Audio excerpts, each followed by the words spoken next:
Hello guys, I am going to do a read aloud. I'm going to read Goosebumps number 13. Be careful what you wish for. I'm going to read chapter 1 today.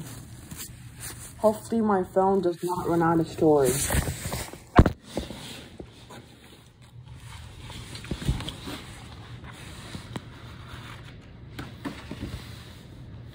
Chapter 1.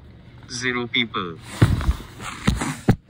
Speech of Judith Bellwood deliberately tripped me in math class.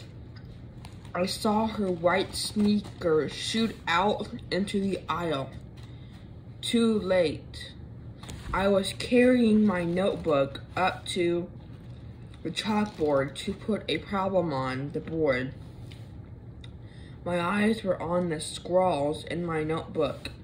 I'm not the neatest writer in the world, and before I could stop, I saw the white sneaker shoot out. I tripped over it and went sprawling to the floor, landing hard on my elbows and knees. Of course, all the papers flew out of my notebook and scattered everywhere, and the whole class thought it was a riot.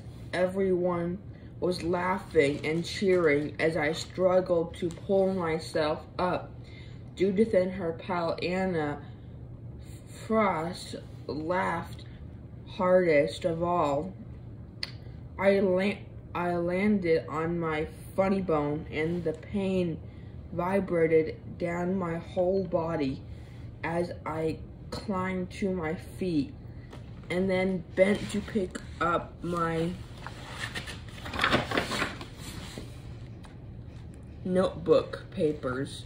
I knew my face was as red as a tomato. "Nice move, Sam," Anna called, a big grin on her face. Instant reply, someone else shouted. I glanced up to see triumphant glow in Judith's green eyes. I'm the tallest girl in my 7th grade class.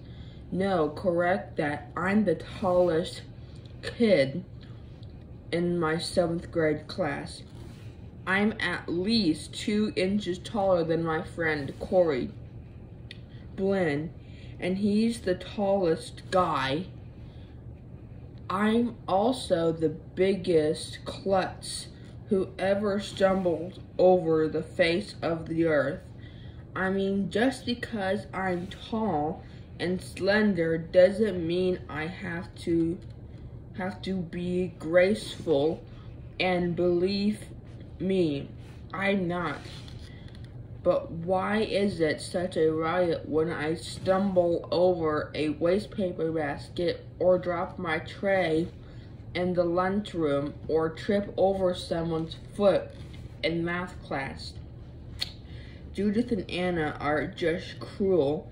That's all. I know. They both call me Mork behind my back. Corey told me they do. And Judith is always making fun of my name, which is Byard. Samantha Byard. Why don't you fly away, Byard? That's what she's always saying to me. Then she and Anna laugh as if that's the funniest joke they've ever heard. Why don't you fly away, Byard? Ha ha, big joke. Corey says that Judith is so jealous of me, but that's stupid. I mean, why should Judith be jealous? She's not 9 feet tall. She's about 5'2", perfect for a 12-year-old. She's graceful, she's athletic, and she's really pretty, with pale creamy skin, big green eyes, and wavy copper colored hair. down to her shoulders. So what's to be jealous about? I think Corey is just trying to make me feel better and doing a lousy job of it. Anyways, I gathered all my papers together and shoved them back into my notebook. Sharon asked if I was okay. Sharon is my teacher.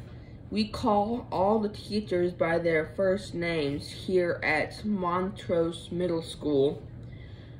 I uttered that I was fine, even though my elbow, I muttered that was throbbing like crazy. It was a problem onto the board. The chalk squeaked and everyone groaned and complained. I can't help it. I've never been able to write on the board without squeaking the chalk.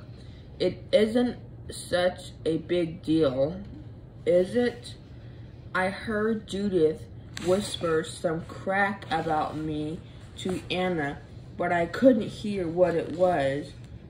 I glanced up from the problem to see the two of them snickering and smirking at me, and wouldn't you know it, I couldn't solve the problem. I had something wrong with the equation, and I couldn't figure out what. Sharon stepped up behind me, her skinny arms crossed over her ugly turquoise sweater. She moved her lips as she read what I had written, trying to see where I had gone wrong. And of course, Judith raised her hand and called out, I see the problem, Sharon. Bayer can't add 4 and 2 is 6, not 5. I could feel myself blushing again.